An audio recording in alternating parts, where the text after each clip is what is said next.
اب آپ کو جس طرح میں نے پہلے بتایا کہ بندہ وزیر داخلہ ہو اس ملک کا، کیونکہ ہمیں ایک سکینڈل ابھی سامنے ایک ریفرنس دائر ہوا ہے نون لیگ کے رہنما خواجہ آصف صاحب کے خلاف کہ انہوں نے ایک پلاٹ خریدا،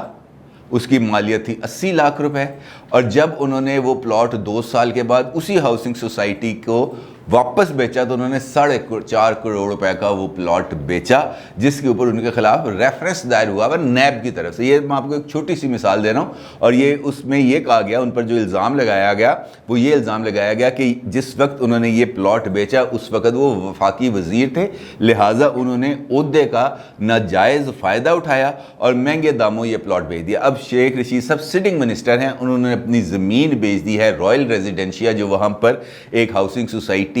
بن رہی ہے، اس کے مالک کا نام ہے ملک تحسین صاحب، اور انہوں نے یہ زمین آج سے ٹھیک 1 مہینہ پہلے خرید لی ہے، اور اس کے اندر اچھا خاصا فائدہ اٹھایا گیا، کیونکہ جس طرح میں نے آپ کو بتایا کہ جو زمین ہے اس کی جو لوکیشن ہے وہ اس وقت امپورٹنس کی حامل ہے، کیونکہ اگر رنگ روڈ اسی نئی الائنمنٹ کے تحت بنتی ہے تو اس کی تو قیمت اس وقت، اگر وہ شیخ رشید صاحب نے کوڑیوں کے مول وہ زمین لی ہوگی، لیکن اس وقت انہوں نے اربوں روپے کی وہ زمین بیچ دی، اور اس کے ساتھ ساتھ فائدہ اٹھایا ہے ملک تحسین صاحب نے بھی، اور جس طرح میں نے آپ کو بتایا کہ انہوں نے اچھی خاصی فائلیں اس کی بیچ دی ہیں۔ اور دلچسپ بات یہ ہے کہ یہ جو رنگ روڈ پروجیکٹ کے اوپر کمشنر راولپنڈی نے جو رپورٹ پیش کی تھی، اس رپورٹ میں بھی رائل ریزیڈنشیا کا نام موجود ہے، یعنی کہ اس الائنمنٹ کی تبدیلی سے جس ہاؤسنگ سوسائٹی کو فائدہ ہوا، جن ہاؤسنگ سوسائٹیز کو فائدہ ہوا، اس میں سے ایک ہاؤسنگ سوسائٹی جناب ملک تحسین صاحب کی بھی ہے، جس کو شیخ رشید صاحب نے 1 مہینہ پہلے زمین بیچی ہے۔ اب آپ اس سے اندازہ لگا لیں کہ یہ کس قسم کا یہاں پر معاملہ چل رہا ہے، اور پھر ہم احتساب کے دعوے بھی کرتے ہیں، اور اس قسم کے احتساب کے دعوے کرتے ہیں کہ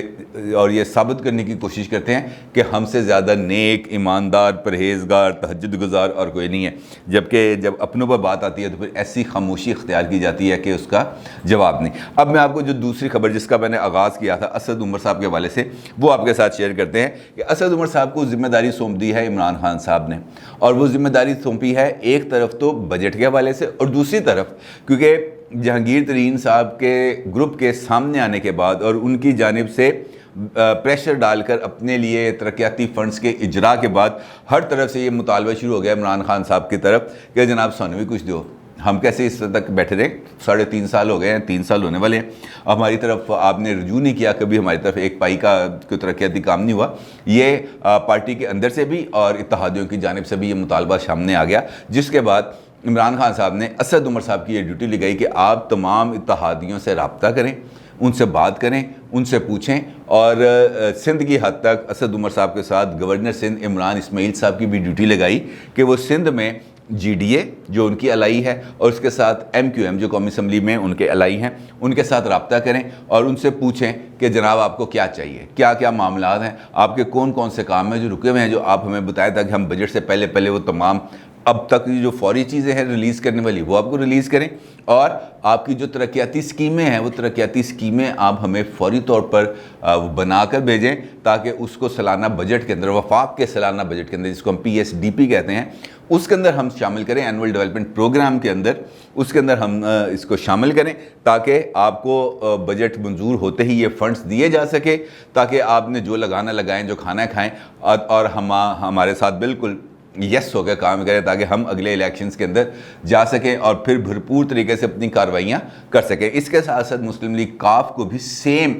پیکج آفر کیا گیا کہ جناب آپ کے لیے بھی یہ سیم پیکج ہے، آپ نے بھی اس کے اندر جو کام کرانے ہیں وہ آپ ہمیں بتائیں۔ اور دلچسپ بات یہ ہے کہ خود عمران خان صاحب یہ بات کئی مرتبہ کہہ چکے ہیں کہ جو ترقیاتی فنڈ ہے یہ انفیکٹ رشوت ہے، اور یہ جو ترقیاتی فنڈ ہیں یہ اراکین اسمبلی کو دی ہی نہیں جانے چاہیے۔ اراکین اسمبلی جو ہیں، قومی اسمبلی کے جو ممبر ہیں، جو صوبائی اسمبلیوں کے ممبر ہیں، وہ قانون ساز اسمبلیوں کے ممبر ہیں، ان کا فوکس ہونا چاہیے قانون سازی پر، نہ کہ گلیاں بنانے پر، نہ کہ سولنگ کروانے پر، نہ کہ اسٹریٹ لائٹ کرانے پر، اور یہ کرپشن کے لیے ہی ان کو یہ پیسے دیے جاتے ہیں۔ لیکن جو خود اپنے پہ بات آئی تو تمام اصول، تمام ضابطے، تمام چیزیں بھول گئے، اور یہ بھی بھول گئے کہ خود سپریم کورٹ آف پاکستان نے پرائم منسٹر آف پاکستان کو یہ ترقیاتی فنڈز دینے سے روک دیا ہوا ہے ایک آرڈر کے تحت. اور اسی آرڈر پر آپ کو یاد ہے کہ جب وہ معاملہ آیا تھا، جب یہ ضمنی الیکشنز ہو رہے تھے، تو اس میں جسٹس قاضی فائز عیسیٰ صاحب کے سامنے یہ جب معاملہ آیا تھا کہ ایک واٹس ایپ میسیج کا ذکر آیا تھا کہ ان کو ایک واٹس ایپ میسیج آیا جس میں یہ بتایا گیا تھا کہ کسی حلقے کے اندر جو گجرات کا حلقہ تھا وہاں پر کوئی ترقیاتی فنڈز جاری کیے ہیں 26 کروڑ روپے مالیت کے. اور جب اس کی تحقیق کی تو پتہ چلا کہ یہ چودھری شجاعت حسین کے صاحبزادے چودھری صالح حسین صاحب کی کانسٹیٹوئنسی ہے، جس کے لیے براہ راست جو وفاق کے فنڈز ہیں اس میں سے یہ پیسے جاری کیے گئے. اور پھر اس وقت اٹارنی جنرل نے یہ کہا تھا کہ جناب یہ تو مصدقہ بات نہیں ہے، جب تک ہم اس کی تصدیق نہیں کر سکتے ہم اس بات کو تسلیم نہیں کریں گے. جس پر یہ آبزرویشن آئی تھی عدالت عظمیٰ کی جانب سے کہ جناب یہ ترقیاتی فنڈز آپ لوگ جاری نہیں کر سکتے. جس پر عمران خان صاحب نے جب عدم اعتماد والا معاملہ آیا تھا تو اس پر بھی اناؤنس کر دیا تھا کہ ہر ایک رکن اسمبلی کو 10 کروڑ روپے کے 12 کروڑ روپے کے فنڈز جاری کیے جائیں گے. پھر اس پر بھی روک لگا دی تھی، اور اس کے بعد پھر رات گئی بات گئی، ووٹ لے لیا، اس کے بعد خاموشی ہوگی. اور اب جب لوگوں نے دیکھا، پی ٹی آئی کے خود لوگوں نے دیکھا کہ جناب یہ کس قسم کی بندر بانٹ ہو رہی ہے، کیونکہ جب تک پریشر نہیں ڈالا جائے گا، جب تک دباؤ نہیں ڈالا جائے گا کوئی کام نہیں ہوگا، تو انہوں نے بھی اس بات پر سوچ لیا کہ جناب اب ہمیں بھی کوئی نہ کوئی پرزے نکالنے پڑیں گے، ہمیں بھی ان کی جیب سے پیسے نکلوانے کے لیے، اپنے حلقے میں منہ دکھانے کے لیے کچھ نہ کچھ کام کرنا ہے، تو اس کے لیے پیسے چاہیے. تو اس پیسوں کے لیے یہ ایک آسان طریقہ ہے کہ تمام جو ترقیاتی اسکیمیں ہیں اس کو آپ ڈیولپمنٹ پروگرام میں شامل کریں، اور ڈیولپمنٹ پروگرام میں شامل ہونے کے بعد اس کو بجٹ میں منظور کرائیں، اور بجٹ میں منظور کرانے کے بعد وہ پیسے جاری کر دیے جائیں تاکہ جو انتخابی مہم ہے وہ اچھے طریقے سے چلائی جا سکے. کیونکہ یہی اس کا اس وقت مطمع نظر ہے، کیونکہ اب وہ الیکشن موڈ میں آتے جا رہے ہیں، اور الیکشن موڈ میں آنے کے بعد